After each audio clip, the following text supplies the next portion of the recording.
Hello, everyone. It's a great day for model railroaders, especially here at the Evanston Sub.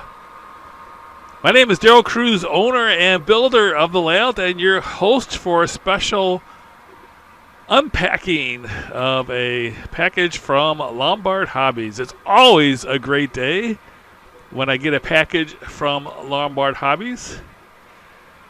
I usually try to order at least once a month from them and basically take the proceeds from my YouTube channel and turn it into rolling stock or whatever on the layout. And so today was very fortunate to receive a nice package from Lombard Hobbies. So I wanted to share this with you.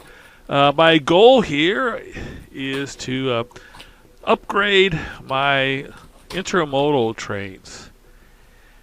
Someone was very informative in sharing with me that trains are usually either international trains with 40-foot containers, or they could be local or domestic trains with 53-foot containers. And I've been mixing them up. Never dawned on me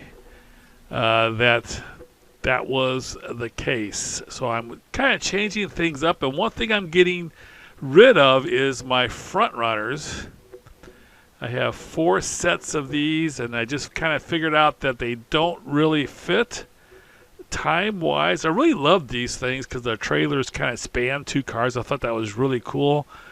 But they don't really run anymore. I really thought they were pretty cool back in the 2000s. But they're not really around anymore, so I'm selling those if you're interested. And you can pick those up at my site. It's in the descriptions, a link to the site if you want to pick those up. Selling them for less than what I bought them for. So here's a package that I got from Lombard Hobbies. Most of this is intermodal rolling stock. And so I'm trying to get my 2 intermodal trains to be all domestic containers or all international containers. So one train is going to have 40-foot and 45-foot containers, because I did find out that international does have 45-foot containers. And so I'm going to have 40 and 45-foot containers on one train and 53, 48s and higher on the domestic train. And I might even have a stack train coming from the Pocatello sub. We'll just have to see. So I picked up a bunch of Walther's intermodal cars. These are very inexpensive. I'm trying to keep costs down here as I complete my rolling stock inventory. These rolling like $22, I think, $23 maybe, from Lombard Hobbies, which always has the best prices. But these are pretty good cars. I mean, they got some pretty good detail. They're metal, which is kind of nice. And as you can see, the stirrups and handrails are pretty fine. The walkways are not see-through. That's kind of one thing. They do have the brake detail, the reservoirs, as well as the brake wheel. But everything looks pretty good. Probably could have a lot more detail, especially on the side that doesn't have the air reservoir. But they are made of metal. They track extremely well. Although you do have to do some work, which I'm going to show you in a bit, on the articulated units. So I picked up, I think it was 5 of those 40-foot well cars. And one thing I always try to do is make sure that I keep the packaging, because I know one day I'll be looking to sell all this.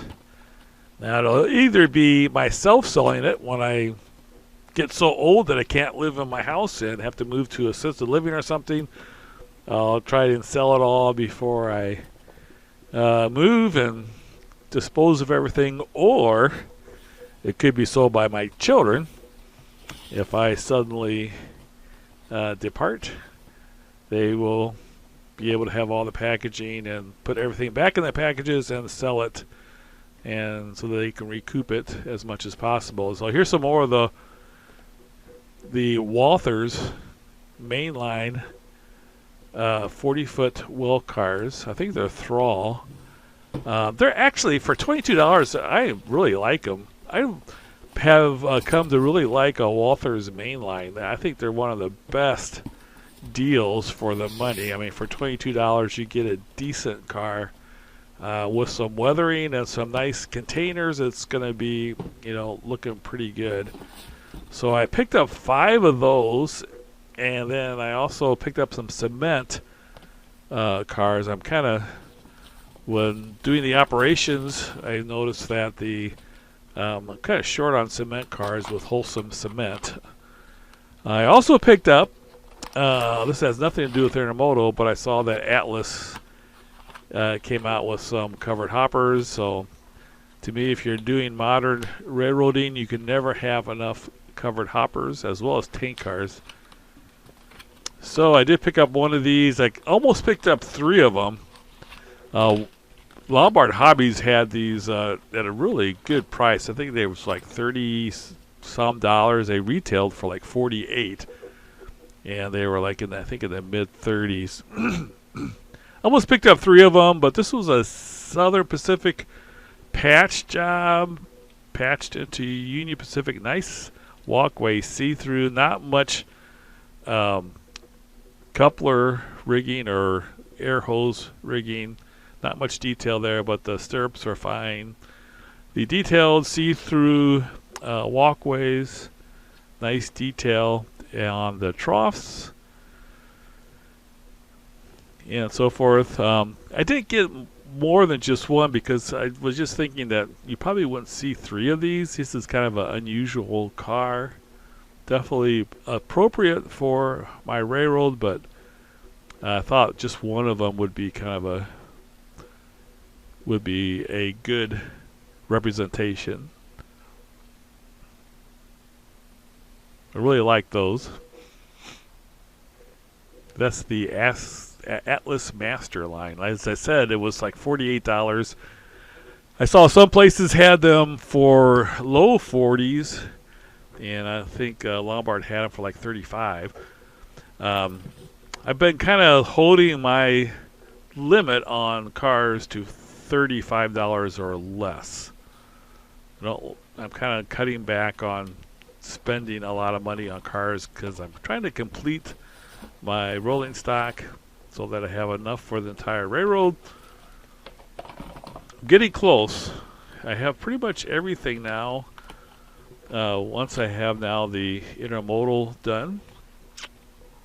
But I still have the train for the Pocatello Sub I have to put together. So still a little bit to do yet, but I'm getting close to being done. And again, I'm trying to make sure I save all the packaging. I do have an Access database that I use to keep inventory of everything. I did get some I-beams from Evergreen. This is for the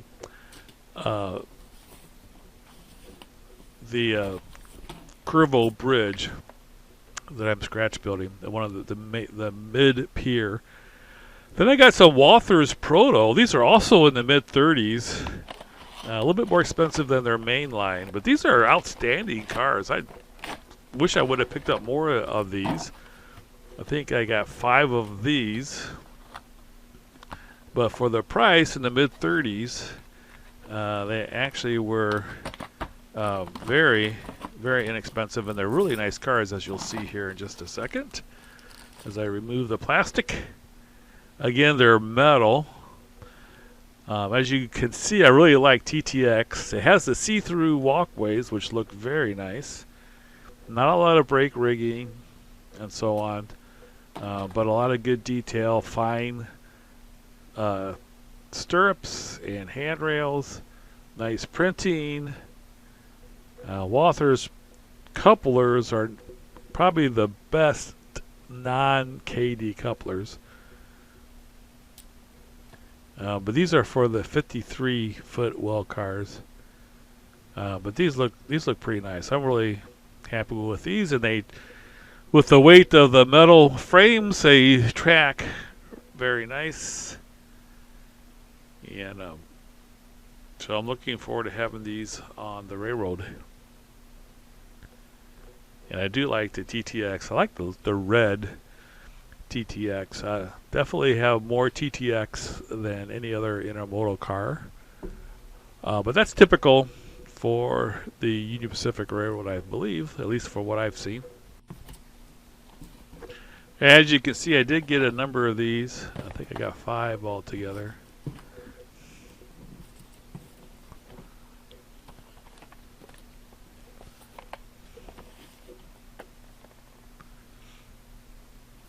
I did get mostly TTX with the red. I did get some with the black also.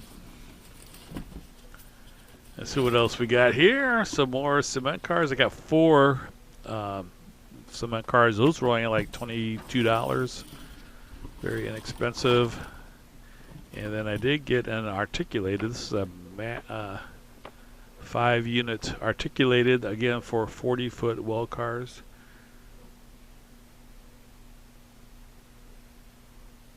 These are BNSF.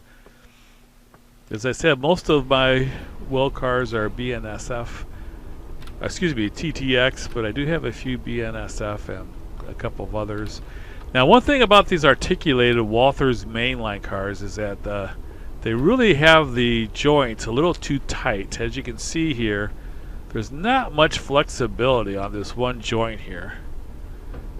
So when I have it on the track, it basically lifts up the side. Now this one's not too bad here. There is some leeway there, but here there's like no leeway whatsoever. It's very, very rigid because there's not much room. So one thing I found that I've had to do, I have a bunch of these. This was my 5th set of these articulated. So I take my round file and I stick it in here, and I basically just file this hole down so that it's not so tight on the car for the articulation. And that basically seems to take care of the problems. If you run it just out of the box, it derails like crazy. So here's a joint that's not had anything done. You can see there's not a lot of movement there. Now, there is some, but not enough movement, and if your track is not perfect, it's going to derail. Now this is after doing the filing a little bit, but definitely making those holes a little bit bigger makes for some flawless operation. Now the ones that are separate cars, not articulated, you don't have to worry about it. And as you can see, I do not have any containers yet. I am basically looking for K-line containers and some APL, maybe some hub group. But right now, don't really see any of those out there. I may have to kind of wait a little bit till I get the containers. But here we have our heritage unit and a SD90, the SD70 heritage unit and SD90. This is a international stack train with mostly 40-foot containers, but there are some 45-foot containers, which are also what is carried on international shipping. Here you can see some 45s on top of the 40-foot containers. These are all 40-foot wells. And then on the other track, the original main line is downhill. That's on the upper track there. Those are domestic. That's a domestic train with 53-foot containers. See those on the highway all the time, 53-foot trailers.